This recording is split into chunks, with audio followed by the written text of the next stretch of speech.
हरे कृष्णा राधे राधे श्रीताओ। आप सभी भक्तों पर कान्हा जी का आशीर्वाद सदा सर्वदा बना रहे। पवित्र पौष मास की आप सबको शुभकामनाएं। तो पौष मास भगवान सूर्य नारायण को समर्पित माना गया है। इस मास में भगवान श्री हरि की विशेष पूजा अर्चना करने का प्रावधान है और उसके साथ ही सूर्य नारायण देव को विशेष रूप से अर्घ्य अर्पित किया जाता है। इस महीने में विशेष रूप से सूर्य देव की उपासना की जाती है। प्रातःकाल सूर्य देव के समय उन्हें अर्घ्य अर्पित करना, आदित्य हृदय स्तोत्र का पाठ करना और उन्हें नमस्कार करना, यह कुछ विशेष कार्य बताए गए हैं क्योंकि विशेष रूप से यह शीतकालीन ऋतु में आने वाला मास है और ऐसा करने से भगवान सूर्य नारायण की कृपा से मनुष्य स्वास्थ्य, समृद्धि और आध्यात्मिक उन्नति प्राप्त कर सकता है। इस मास में भगवान श्री हरि की पूजा का भी विशेष महत्व है क्योंकि इसी मास में वैकुंठ एकादशी आती है जिसे भगवान विष्णु के वैकुंठ धाम के द्वारा स्वरूप माना जाता है।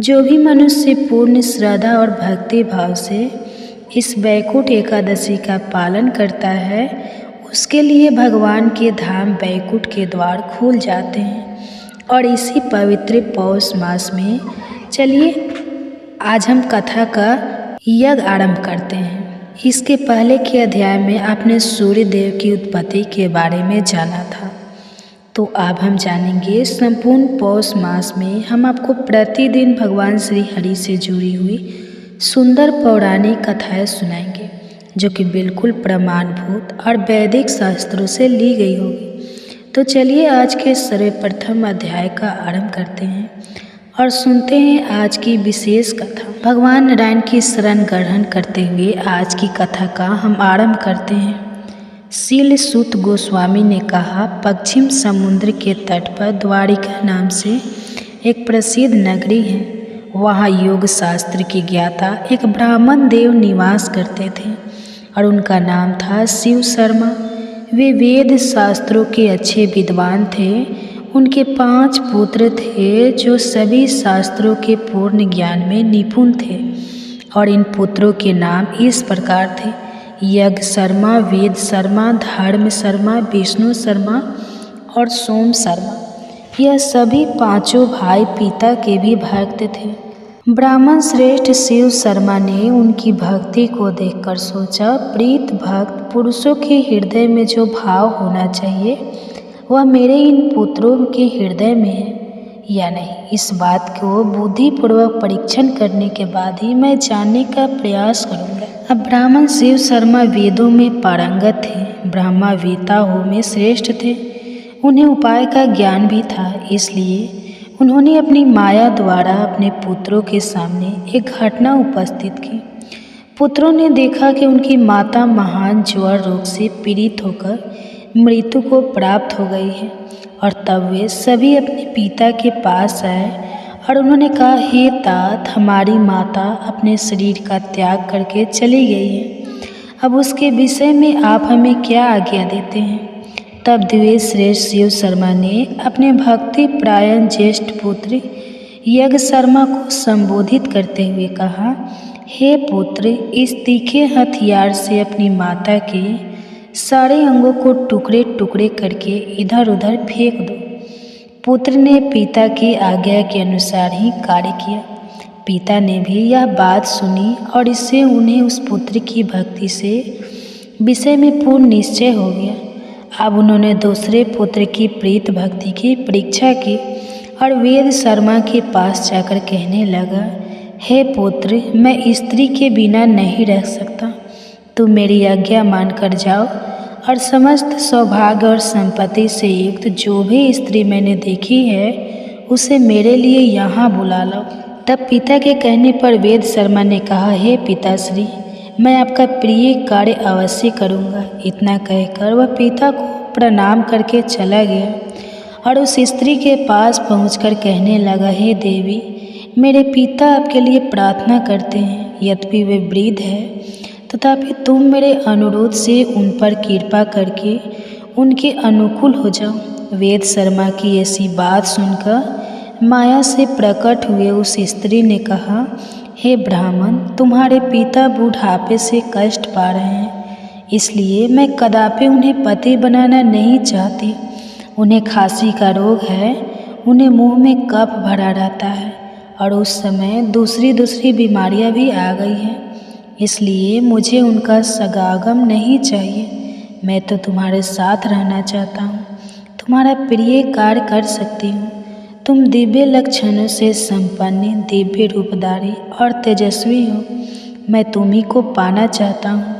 उस वृद्ध को लेकर मैं क्या करूँगी? हे विप्र, तुम्हें जिस वस्तु की इच्छा होगी वह सब कुछ मैं लाकर दूंगी और उसमें कोई संदेह नहीं है। उस स्त्री के पापपूर्ण अप्रिय वचन सुनकर वेद शर्मा ने कहा, हे देवी, तुम्हारा वचन अधर्म युक्त, पाप मिश्रित और अनुचित है। मैं पिता का भक्त और निरपराध हूँ।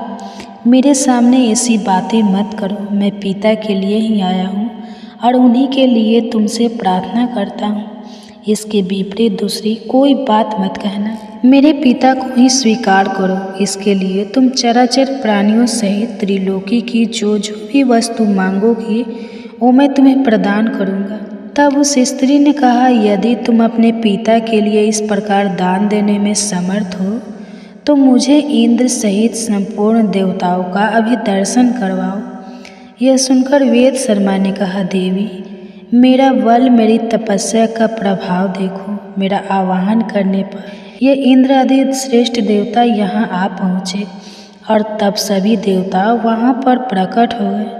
सभी देवताओं ने वेद शर्मा से कहा, हे द्विज श्रेष्ठ, हम तुम्हारा कौन सा कार्य करें? तब वेद शर्मा ने कहा, हे देव कनो, यदि आप लोग मुझ पर प्रसन्न हैं तो मुझे अपने पिता के चरणों में पूर्ण भक्ति प्रदान करें। तथास्तु, यह कहकर सभी देवता जैसे आए थे वैसे चले गए। और तब उस स्त्री ने हर्ष में आकर कहा, तुम्हारी तपस्या का बल तो मैंने देख लिया। देवताओं से मुझे कोई काम नहीं। अगर तुम मुझे मनचाही वस्तु देना चाहते हो और अपने पिता के लिए मुझे लेना चाहते हो तो अपना सिर अपने ही हाथ से काटकर मुझे अर्पित कर दो। और तब वेद शर्मा ने कहा, हे देवी, आज मैं धन्य हो गया। मैं अपने पिता के लिए अपना मस्तक भी दे सकता हूँ। ये लो। इस प्रकार कहकर द्विज श्रेष्ठ वेद शर्मा ने तोखी धार वाली तलवार उठाई और हंसते हंसते अपना मस्तक काट कर उस स्त्री को दे दिया। खून में डूबे हुए उस मस्तक को लेकर वह शिव शर्मा के पास गई और तब स्त्री ने कहा, हे ब्राह्मण देव, तुम्हारे पुत्र वेद शर्मा ने मुझे तुम्हारी सेवा के लिए भेजा है। यह उसका मस्तक है, उसे ग्रहण करो। इस मस्तक को देखकर वेद शर्मा के चारों भाई काँप उठे। उन पुण्यात्मा बंधुओं में इस प्रकार बातें होने लगी, ओहो, धर्म ही जिसका सर्वस्व है, वह हमारी माता सत्य समाधि के द्वारा मृत्यु को प्राप्त हो गई। हम लोगों में यह वेद शर्मा ही परम सौभाग्यशाली था जिन्होंने पिता के लिए अपने प्राण दे दिए। यह धन्य तो थे ही और अधिक धन्य हो गए। शिव शर्मा ब्राह्मण ने उस स्त्री की बात सुनकर जान लिया कि वेद शर्मा पूर्ण भक्त था। तत्पश्चात उन्होंने अपने तृतीय पुत्र धर्म शर्मा से कहा, बेटा, यह अपने भाई का मस्तक लो और जिस प्रकार यह जी सके वो उपाय करो। धर्म शर्मा भाई के मस्तक को लेकर तुरंत वहाँ से चला गया। उन्होंने पिता की भक्ति, तपस्या, सत्य और सरलता के बल से धर्म को आकर्षित किया। उनकी तपस्या से खींचकर धर्मराज धर्म शर्मा के पास आए और इस प्रकार कहने लगे, हे धर्म शर्मा, तुम्हारे आवाहन करने से मैं यहीं उपस्थित हुआ हूँ। बताओ मुझे क्या कार्य करना है। तब धर्म शर्मा ने कहा, हे धर्मराज, यदि मैंने गुरु की सेवा की हो, यदि मुझ में पिता के प्रति निष्ठा और अविचल तपस्या हो, तो इस सत्य के प्रभाव से मेरे भाई वेद शर्मा पुनः जी उठे। और तब धर्मराज ने कहा, हे महामते, मैं तुम्हारी तपस्या और प्रीत भक्ति से संतुष्ट हूँ। तुम्हारा भाई अवश्य ही जी जाएगा। तुम्हारा कल्याण हो। तुम कोई और उत्तम वरदान मुझसे मांग लो। तब धर्म शर्मा ने धर्म का यह उत्तम वचन सुनकर उनसे कहा, हे धर्मराज, यदि आप मुझ पर प्रसन्न हैं तो पिता के चरणों की पूजा में अविचल भक्ति दीजिए, धर्म में अनुराग दीजिए और अंत में मोक्ष का वरदान दीजिए। तब धर्मराज ने कहा, मेरी कृपा से यह सब कुछ तुम्हें प्राप्त होगा। उनके मुख से महाकाव्य को सुनते ही वेद शर्मा उठकर खड़ा हो गया, मानो वह सोने से जाग उठा हो। और उठते ही महाबुद्धिमान वेद शर्मा ने धर्म शर्मा से कहा, भाई वे देवी कहाँ गए, पिताजी कहाँ हैं? तब धर्म शर्मा ने सारा वृत्तांत क्या सुनाया और यह सब कुछ जानकर वेद शर्मा को बड़ी प्रसन्नता हुई। उन्होंने धर्म शर्मा से कहा, हे प्रिय बंधु, इस पृथ्वी पर तुम्हारे जैसा मेरा हितैषी और कौन हो सकता है। इस प्रकार बातें करते हुए दोनों भाई प्रसन्न होकर अपने पिता शिव शर्मा के पास गए। और उस समय धर्म शर्मा ने अपने तेजस्वी पिता से कहा, हे महाभागे, मस्तक और जीवन के साथ यहाँ ला दिया है, कृपा आप उसका स्वीकार कीजिए। तब शिव शर्मा ने विनीत भाव से सामने खड़े हुए चौथे पुत्र महामती विष्णु शर्मा से कहा, हे पुत्र, मेरा कहना मानो, आज ही इंद्रलोक जाओ और वहाँ से अमृत लेकर आओ। मैं अपनी इस प्रियतमा के साथ इसी समय अमृत पीना चाहता हूँ, क्योंकि अमृत सब रोगों को दूर करने वाला है।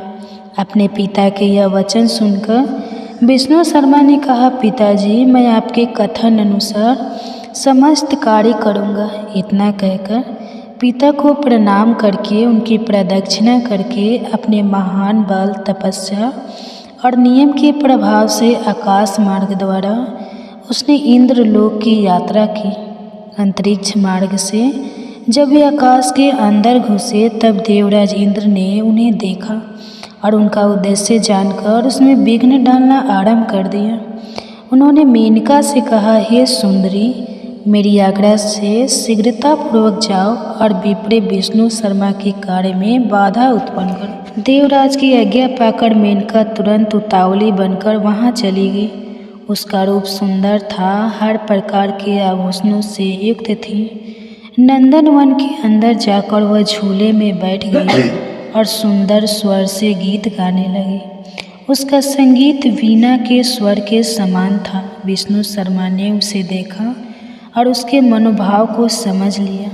उसने सोचा, यह एक बहुत बड़े विघ्न के रूप में उपस्थित हुई है और निश्चय ही देवराज इंद्र ने इसे भेजा है।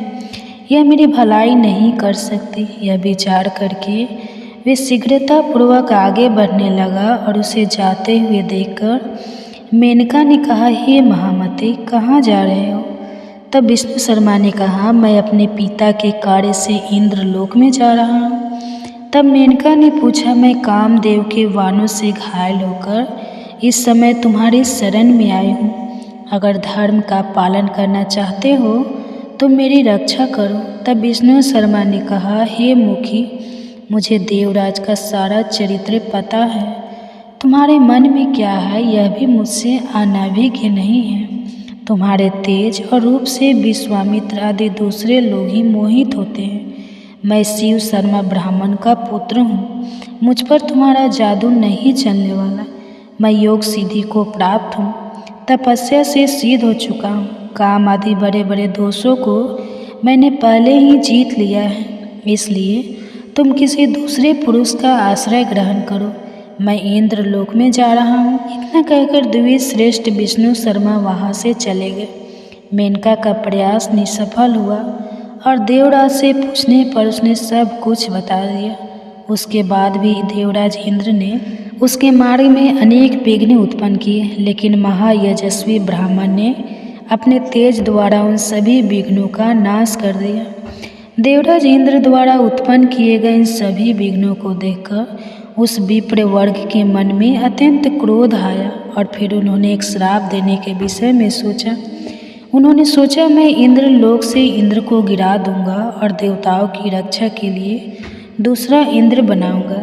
जब वे इस प्रकार सोच रहे थे, उसी क्षण देवराज इंद्र उनके सामने प्रकट हुए और फिर क्या हुआ ये हम जानेंगे हमारे इसी पौष मास कथा श्रृंखला की आने वाली कड़ी में। उसे सुनने के लिए आपके अपने चैनल को सब्सक्राइब करके रख लीजिएगा, बेल आइकन दबाकर नोटिफिकेशन ऑन रखिएगा ताकि कल आने वाली कथा और आज की अगली कड़ी आप सरलता से सुन पाएँ। और इस पौष मास में भगवान सूर्य नारायण और भगवान श्री विष्णु के पूर्ण श्रद्धा और भक्ति के शरण ग्रहण कीजिए। हम भगवान से प्रार्थना करते हैं कि इस पौष मास की आरंभ से ही वे आपके भौतिक और आध्यात्मिक सभी सुखों की रक्षा करें और आपको भगवान श्री कृष्ण के चरण कमलों में शुद्ध भक्ति प्रदान करें। हरे कृष्णा। आप सभी का दिन शुभ और मंगलमय हो। तो प्रिय श्रोताओ, आइए सुनते हैं पौष मास महात्म के पुण्य फल देने वाली कथा। प्रिय श्रोताओ, कई लोगों को लगता है कि लड्डू गोपाल जी की सेवा करने का क्या फल प्राप्त होता है। कुछ लोगों को तो यह काम बड़ा ही मुश्किल लगता है कि लड्डू गोपाल जी हमारे घर आएंगे तो हमें बहुत सारा काम करना पड़ेगा, उनका ध्यान रखना पड़ेगा, उनकी सेवा करनी पड़ेगी। लेकिन क्या आप जानते हैं उनकी सेवा करने से आपको क्या फल प्राप्त हो सकता है? तो आइए महात्म्य कथा से पहले सुनते हैं एक बहुत ही सुंदर कथा। जय श्री गणेश। एक बार एक सेठ जी थे जो भगवान श्री कृष्ण के परम भक्त थे। वह घर पर एक बार लड्डू गोपाल जी को लेकर आए और अपनी पत्नी से बोले कि इनकी सेवा करना, इनको सुबह और शाम भोग लगाना। अब जो उनकी पत्नी थी सेनी, उनकी सेवा करना बड़ा ही मुश्किल लगा। उनका यह मानना था कि मुझे बच्चों की देखभाल से ही समय नहीं मिलता, तो मैं ठाकुर जी की सेवा कैसे करूं? अब एक दिन उसने क्या किया कि अपने बगले के बगीचे में मिट्टी खोदकर लड्डू गोपाल जी को दबा दिया और अपने पति को कह दिया कि लड्डू गोपाल जी तो चोरी हो गए। अब यह सुनकर तो सेठ जी को बड़ा दुख हुआ, लेकिन सेठ जी ने लड्डू गोपाल जी की इच्छा मान लिया कि शायद यही प्रभु की इच्छा है। उनके घर में एक माली बगीचे की देखभाल के लिए हमेशा आया करता था। उसे बगीचे का वह भाग बड़ा आकर्षित करता था जहाँ पर सेठानी ने लड्डू गोपाल जी को दबाया हुआ था। एक दिन उसका मन नहीं माना तो उसने क्या किया कि वह उस जगह पर गया जहाँ पर सेठानी जी ने लड्डू गोपाल जी को दबाया हुआ था। उसने उस जगह की खुदाई की और वहाँ पर उसे लड्डू गोपाल जी मिल गए। तो वह भागा भागा सेठानी जी के पास गया और बड़े ही उत्साहित होकर सेठानी जी को बताने लगा कि देखो देखो, मुझे तो लड्डू गोपाल जी बगीचे में ही मिल गए। अब सेठानी ने उसी समय उस नौकरी से उसे निकाल दिया और कह दिया कि ले जाओ अपने लड्डू गोपाल को यहाँ से। और फिर सेठानी ने आस पड़ोस में भी यह बात फैला दी कि माली तो चोर है, इसलिए सबने उसे अपने घर से काम से निकाल दिया। अब सेठानी के मन में था कि कहीं माली बगीचे में से ठाकुर जी मिलने की बात उसके पति को न बता दे, इसलिए उसने यह सारा षड्यंत्र रचा। अब माली तो मायूस होकर अपने घर चला गया और अपनी पत्नी को लड्डू गोपाल सौंप कर रोने लगा। पत्नी ने कहा कि आप रो क्यों रहे हो? यह तो अच्छी बात है कि लड्डू गोपाल जी घर लेकर आए हो। माली ने फिर सारी बात अपनी पत्नी को बताई कि कैसे लड्डू गोपाल से मिलते ही उसकी नौकरी चली गई। फिर पत्नी ने अपने पति को समझाया और कहा कि प्रभु पर विश्वास रखो, इसमें भी उन्होंने कुछ उसके लिए अच्छा ही सोचा होगा। अब इसके बाद माली की पत्नी ने ठाकुर जी को लड्डू गोपाल जी को सौंप किया, उन्हें स्नान करवाया और उन्हें घर के मंदिर में स्थापित कर दिया। फिर उन्हें भोग लगाया और जो मिट्टी ठाकुर जी को साफ करने के बाद मिली थी उसने अपने पति से पूछा कि इस मिट्टी का क्या करूं? तब माली ने कहा कि बाहर आंगन में इतनी सारी मिट्टी पड़ी है, उसी में इसे भी फेंक दो। पत्नी ने बाहर जो मिट्टी का ढेर पड़ा था उसी के ऊपर उस मिट्टी को फेंक दिया। अब माली का दो समय था, गुजारा भी बड़ी मुश्किल से हो रहा था क्योंकि उसके चोर होने की झूठी खबर की वजह से उसे सभी ने अपनी नौकरी से निकाल दिया था। एक दिन एक व्यक्ति उसके घर के बाहर से निकल रहा था। उसने उसके घर के बाहर पड़ी मिट्टी में बहुत सुंदर फूल खिले हुए देखे। तो उसने माली को बाहर बुलाया और उससे पूछा कि क्या तुम इन फूलों के बारे में जानते हो? तब माली ने कहा कि मैंने यह फूल यहाँ खिलाने से पहले कभी नहीं देखे थे और मुझे तो इन फूलों के बारे में कुछ भी जानकारी नहीं। फिर उस व्यक्ति ने बताया कि यह एक खास किस्म का फूल है जो कि बाजार में बहुत महंगे दाम पर बिकते हैं। माली ने जब फूल के बारे में जानकारी इकट्ठी की तो उस व्यक्ति की बात सच निकली। वह फूल खास किस्म के थे और बड़े ही महंगे दाम पर बिकते थे। अब तो उसने उन फूलों की खेती बड़े पैमाने पर करनी शुरू कर दी और कुछ ही समय में वह धनवान बन गया। उन दोनों पति पत्नी ने निश्चय किया कि ठाकुर जी की सेवा में कोई विघ्न ना आए, इसलिए हम बच्चा नहीं करेंगे और ठाकुर जी की सेवा हम अपने बच्चे की तरह ही करेंगे। एक दिन उस माली के घर पर एक भिखारी भीख मांगने आया और माली ने उसे पहचान लिया। माली ने कहा कि हे सेठानी जी, आप भीख क्यों मांग रही हो? फिर भिखारी ने कहा कि मैं तुम्हें पहचान नहीं पाई। माली ने कहा कि मैं वही माली तो हूँ जिसे आपने चोरी का झूठ इल्जाम लगाकर नौकरी से निकाल दिया था। मैं आज तक इस बात से बड़ा परेशान हूँ कि आपने ऐसा क्यों किया था। तब सेठानी ने कहा कि मेरे पति की मृत्यु हो गई है और जिन बच्चों की देखभाल करने के लिए मैंने ठाकुर जी को मिट्टी में दबाया था, उन्होंने मुझे अपने घर से बाहर निकाल दिया है। अब मैं भीख मांगकर अपना गुजारा करती हूँ।